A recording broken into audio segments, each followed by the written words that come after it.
વિદ્યાર્થી મિત્રો, પાઠ નંબર 11 ભારત જળ સંસાધન. એમની અંદર આપણે લાસ્ટ લેક્ચરમાં એવી વસ્તુ જોઈ ગયા હતા કે ભારતની અંદર પાણીનું કેટલું મહત્વ છે અને આ પાણી કઈ રીતે આવે છે, જળ સ્ત્રોતો કયા કયા હતા તેમની અંદર આપણે જોયું. તો સૌથી પહેલાં વૃષ્ટિય જળ યાની કે વરસાદ સ્વરૂપે વરસતું પાણી, ત્યારબાદ પૃષ્ઠીય જળ અને એમના પછી જોયેલું હતું આપણે ભૂમિગત જળ. ત્યારબાદ જળના ઉપયોગો એમને બચાવવા માટે આપણે શું કરવું જોઈએ એ બાબતે આપણે ચર્ચાઓ કરી ગયા. અને લાસ્ટની અંદર કઈ નદીઓ ઉપર કઈ નહેરોનું નિર્માણ થયું બીજી સદીની અંદર, ઉત્તર પૂર્વીય યમુના નદી યાની કે 1882ની અંદર જે નહેરોનું નિર્માણ થયું એમની વાતો આપણે અગાઉ કરી ગયા છે. આજે જોવાનું છે એ છે બહુહેતુક યોજનાઓ. આ એકદમ મહત્વની વસ્તુ છે. પરીક્ષામાં આ એક પ્રશ્ન પૂછાયેલો છે કે બહુહેતુક યોજનાઓનો હેતુ શું છે.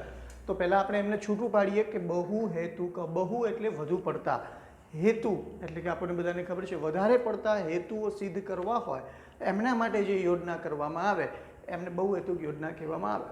તો અહીંયા આગળ શું કીધું છે? બહુહેતુક યોજનાનો મુખ્ય હેતુ એ છે કે કોઈ પણ નદી હોય તો એ નદીનું કામ શું કરવાનું, તો કે જે નદી જઈ રહી છે એ નદી ઉપર બંધ બાંધવાના. એ નદી ઉપર બંધ બાંધી દેવામાં આવે તો સ્વાભાવિક રીતે બંધ બંધાઈ ગયો તો પાણીનો બચાવ થયો અને એ પાણીનો ઉપયોગ આપણે અલગ અલગ રીતે કરી શકીએ.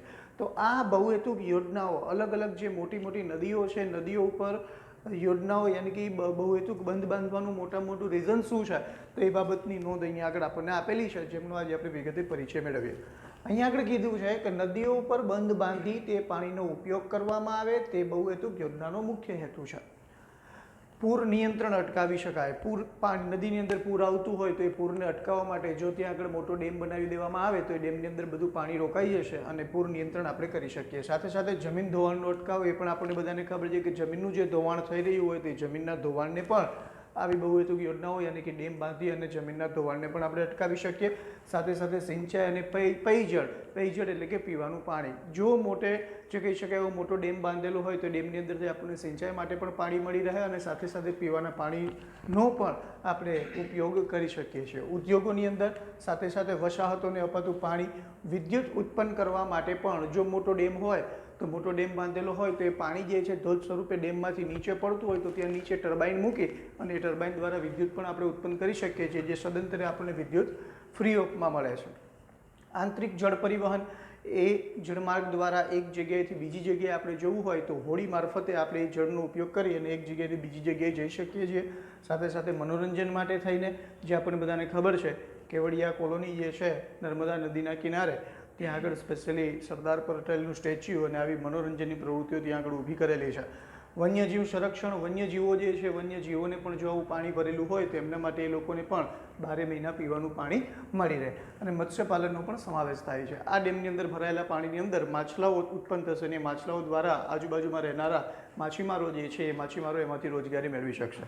તો અહીંયા આગળ જો કોઈ પણ નદી જે છે એ નદી અંતે કોને મળતી હોય તો કે દરેક નદીનું પાણી અંતે સમુદ્રમાં ભળી જતું હોય તો એ સમુદ્રમાં ભરતા પાણીને બચાવી, એમને અટકાવી, એમના ઉપર બંધ બાંધી અને આ દરેક વસ્તુઓ જે છે એ દરેક વસ્તુઓનો ઉપયોગ આપણે કરી શકીએ. તો આ જે છે એ સ્પેશિયલી બહુહેતુક યોજનાના હેતુઓ છે કે આટલી વસ્તુઓ જો કોઈ નદી ઉપર બંધ બાંધવામાં આવે તો આટલી દરેક વસ્તુઓ જે છે એમને આપણે સિદ્ધ કરી શકીએ છીએ. તો એમના માટે બહુહેતુક યોજનાના મુખ્ય હેતુઓ આપણે ખાસ ધ્યાનમાં રાખવાના છે.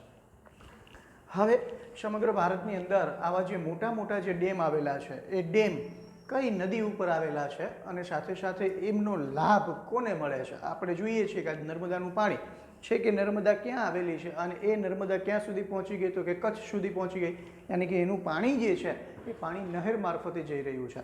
તો આમ નહેરો દ્વારા પાણી પ્રાપ્ત થતું હોય એવી કેટલી નદીઓ છે અને એ નદીઓ ઉપર બંધ બાંધવામાં આવેલા છે. તો અહીંયા આગળ ટોટલ 11 વસ્તુઓનો તમને પરિચય આપેલો છે. આમાંથી નકશામાં કોઈ પણ વસ્તુ પૂછાય છે એટલે ખાસ ધ્યાનમાં રાખીશું. અથવા તો એવું પૂછાય કે બહુહેતુક યોજનાઓના હેતુ શું છે અને કઈ નદી ઉપર કઈ બહુહેતુક યોજના આવેલી છે તેમનો વિગતે પરિચય આપો તો આપણે આ વસ્તુ લખવાની થશે. તો અહીંયા સહેલું છે પણ જોતા જોઈએ આપણે શું કીધું છે. બહુહેતુક યોજના સાથે સાથે કઈ નદી અને લાભાન્વિત રાજ્ય કયું છે કે જેનો લાભ કોને મળે છે. તો અહીંયા આગળ કીધેલું છે ભાખરા નાંગલ. આ ડેમનું નામ છે. અહીંયા તમે જોઈ શકો છો બધા ડેમ હશે. અહીંયા આગળ કીધું ભાખરા નાંગલ. ભાખરા નાંગલ યોજના જે છે એ સતલુજ નદી ઉપર બનાવવામાં આવી અને એનો લાભ કોને મળે છે? પંજાબ અને હરિયાણા અને રાજસ્થાન. આ 3 રાજ્યો એવા છે કે જેમને આ સતલુજ નદી ઉપર બાંધવામાં આવેલું જે ભાખરા નાંગલ ડેમ છે એના પાણીનો ઉપયોગ એ લોકોને કરવા મળે છે. કોશી બિહાર. કોશી બહુવચન યોજનાનું નામ પણ કોશી છે, નદીનું નામ પણ કોશી છે, અને એનો માત્ર ને માત્ર લાભ કોને મળે છે? બિહારને મળે છે. આ નદીની અંદર દર વર્ષે પૂર આવે છે. ચોમાસાની અંદર આ એક એવી નદી છે કે જ્યાં આગળ પુષ્કળ પ્રમાણમાં પૂર આવે અને આજુબાજુવાળા વિસ્તાર જે છે એ વિસ્તારને ખૂબ મોટા પાયે નુકસાન થાય છે. દામોદર ખીણ, જેનો લાભ કઈ નદી? તો કે દામોદર નદી. લાભ મળે ઝારખંડ અને પશ્ચિમ બંગાળને. આ નદી દ્વારા, આ ડેમ દ્વારા આ બે રાજ્યો એવા છે કે જે પાણીનો ઉપયોગ કરી શકે છે. હીરાકુંડ યોજના જે આવેલી છે મહાનદી ઉપર, અને એનો લાભાન્વિત રાજ્ય છે ઓડિશા. ચંબલ ખીણ, ચંબલ મધ્યપ્રદેશ અને રાજસ્થાન. ખબર છે આપણને ચંબલનો મેઇન ડાકુ હતો વીરપ્પન. એ વીરપ્પન એ ચંબલ યાની કે ત્યાં ચંદનના વૃક્ષો થાય છે, તો સ્પેશિયલી ત્યાં આગળ ચંબલ નદી આવેલી છે અને એના ઉપર જે ડેમ બાંધવામાં આવેલો છે એનું નામ છે ચંબલ ખીણ, કે જેનો લાભ મધ્યપ્રદેશ અને રાજસ્થાનને મળે છે. મોટાભાગે આ જે રાજ્યો જે છે એ એકબીજાની નજીક આવેલા હશે. સપોઝ આપણે વિચારીએ કે આ રીતે આપેલું હોય, ભાઈ અહીંયા ગુજરાત હોય તો અહીંયા આગળ પંજાબ હશે અને અહીંયા આગળ હરિયાણા હશે. તો ગુજરાતમાંથી યાની કે અહીંયાથી કોઈ નદી આવતી હોય તો એ નદીનો લાભ આ ત્રણ રાજ્યોને મળશે. તો ખાસ ધ્યાનમાં રાખવાનું કે એમના નિયરબાયના રાજ્યો હશે એમને જ લાભ મળશે. પછી અહીંયા આગળ આપણે એમ કહીએ કે ભાઈ તમિલનાડુ આવેલું અહીંયાથી કોઈ નદી નીકળે છે તો એનો લાભ આને મળે, તો એ વસ્તુ ખોટી છે. એને એનો લાભ ના મળે. જ્યાં આજુબાજુમાં આવેલા જે રાજ્યો છે એ જ રાજ્યોને એમનો લાભ મળશે. તો અહીંયા આગળ આપણને એ વસ્તુ જોવા મળે છે. નેક્સ્ટ કીધું છે નાગાર્જુન સાગર, કે જે કૃષ્ણા નદી ઉપર બાંધવામાં આવેલો છે, જેનો લાભ આંધ્રપ્રદેશ અને તેલંગાણામાં 2014માં આપણને બધાને ખબર છે કે આંધ્રપ્રદેશમાંથી તેલંગાણા છૂટું પડ્યું. તો આ બંને રાજ્યો જે છે એ રાજ્યોને કૃષ્ણા નદી ઉપર બાંધવામાં આવેલો બંધ, કે જેનું નામ છે નાગાર્જુન સાગર, એનો લાભ મળે છે. ત્યારબાદ કીધું છે કૃષ્ણરાજ સાગર, કે જે કાવેરી નદી ઉપર આવેલો છે, અને કર્ણાટક અને તમિલનાડુ જે છે એમને આ બંનેનો આ રાજ્યોને લાભ મળે છે. આપણને બધાને ખબર જ છે કે નકશાની અંદર કર્ણાટક અને તમિલનાડુ આપણને એકબીજાની બાજુમાં જોવા મળશે. સાથે સાથે તુંગભદ્રા કર્ણાટક અને આંધ્રપ્રદેશને એમનો લાભ મળે છે. તો અહીંયા આગળ આપણે જોઈએ કે કર્ણાટક જે છે એને સવિશેષ પ્રમાણમાં યાની કે 2 ડેમ પ્રાપ્ત થતા હોય. અહીંયા આગળ કોઈ રાજ્ય આવેલું હોય તો એ રાજ્યમાં અહીંયાથી પણ કોઈ નદી નીકળતી હોય અને અહીંયાથી પણ કોઈ નદી નીકળતી હોય તો આ રાજ્યને બંને નદીઓનો લાભ થાય. તો એવી રીતે જે કર્ણાટક જે છે એ કર્ણાટકને બંને નદીઓ જે છે કૃષ્ણા અને તુંગભદ્રા, આ બંને ઉપર બાંધવામાં આવેલા ડેમ યાની કે કાવેરી નદી ઉપર અને તુંગભદ્રા ઉપર બાંધવામાં આવેલા બંને ડેમનો લાભ એમને મળે છે. હવે અહીંયા જે વાત છે એ ગુજરાતની વાતો છે, એ તો યાદ રહી જાય એવી છે, પણ આ વસ્તુઓ જે આપણે સમજી ગયા આમાંથી આપણને કંઈ ખબર નહીં પડી હોય તો આને શોર્ટકટમાં કઈ રીતે યાદ રાખી શકાશે? તો પહેલેથી જોતા જઈએ. સતલુજની ભાખરી, તો ભાખરી શેમાંથી બને? તો કે ભાખરી ઘઉંમાંથી બને. તો ઘઉં કઈ જગ્યાએ થાય? તો કે પંજાબ હરિયાણા. તો યાદ રહી જશે સતલુજની ભાખરી. જ્યારે આપણે ભાખરી ખાઈએ ત્યારે આપણને સતલુજ યાદ આવવું જોઈએ કે સતલુજની ભાખરી યાની કે સતલુજ ઉપર ભાખરા નાંગલ, અને ભાખરી શેમાંથી બને? તો કે ઘઉં. ઘઉં ક્યાં બને? તો કે પંજાબ અને હરિયાણા. ઓકે. કોશી બિહાર, એ તો યાદ રહી જશે. દામોદર અને ઝારખંડ, એ આપણને યાદ રહી ગયું. યાની કે દાદા યાદ રહેવા જોઈએ. દામોદર, અને લાભ કોને મળે? તો કે ઝારખંડને. સાથે સાથે ચંબલમાં પણ એવું છે. ચંબલ એમપી અને રાજસ્થાન. ચંબલની વાત કરીએ એટલે મધ્યપ્રદેશ આવશે. તો હવે અહીંયા આગળ કીધું હીરાકુંડ, મહાનદી, ઓડિશા. તો આને યાદ રાખવા માટે ઓરિસ્સાનો હીરો જે છે એ હંમેશા મહાન હોય. આપણે એક પણ હીરો મહાન નથી, પણ ઓરિસ્સાનો હીરો હોય એ મહાન હોય. તો યાદ રહી ગયો ઓરિસ્સાનો હીરો, યાની કે ઓડિશા ઉપર બાંધવામાં આવેલી હીરાકુંડ, અને કઈ નદી? તો કે મહાનદી. તો અહીંયાથી મેં શબ્દ લીધો મહાન. તો અહીંયા આગળ જુઓ ઓરિસ્સાનો હીરો મહાન, યાની કે ઓરિસ્સાની અંદર હીરાકુંડ યોજના અને સાથે સાથે મહાનદી. તો એ રીતે યાદ રાખી શકીશું. ત્યારબાદ જોયું નાગાર્જુન સાગર, કૃષ્ણા, આંધ્રપ્રદેશ અને તેલંગાણા. તો અહીંયા આગળ આપણે જોઈએ આની સંધિ છૂટી પાડીએ. નાગ વત્તા અર્જુન બરાબર કોણ થાય? તો કે કૃષ્ણ. નાગ વત્તા અર્જુન એટલે કે કૃષ્ણ, તો કે નાગાર્જુન અને કૃષ્ણા નદી ઉપર, અને એનો લાભ કોને મળે? તો કે આંધ્રપ્રદેશને. સાથે સાથે અહીંયા આગળ કીધું કૃષ્ણ જે છે એ કૃષ્ણ રાજ કરે છે. કોના ઉપર રાજ કરે છે? તો કે કાવેરી ઉપર. અને કાવેરી ક્યાં છે? તો કે કર્ણાટકમાં. તો કે કૃષ્ણ રાજ કરે છે કાવેરી ઉપર, અને કાવેરી ક્યાં આવી છે? તો કે કર્ણાટકમાં. તો યાદ રહી જશે અહીંયા આગળ કૃષ્ણ રાજ સાગર, કાવેરી, કર્ણાટક અને તમિલનાડુની અંદર. તો આ 4 જ વસ્તુઓ જે છે આપણે ખાસ યાદ રાખવાની છે. પહેલી ભાખરા નાગલ, ત્યારબાદ હીરાકુંડ, નાગાર્જુન અને કૃષ્ણરાજ સાગર. આ 4 યાદ રહી ગયા શોર્ટકટ રીતે. તો બાકીની તો બંને નામ સેમ છે, સરખા જ છે. હવે આપણે આવી જઈએ ગુજરાતની અંદર. તો ગુજરાતમાં શું કીધું જુઓ.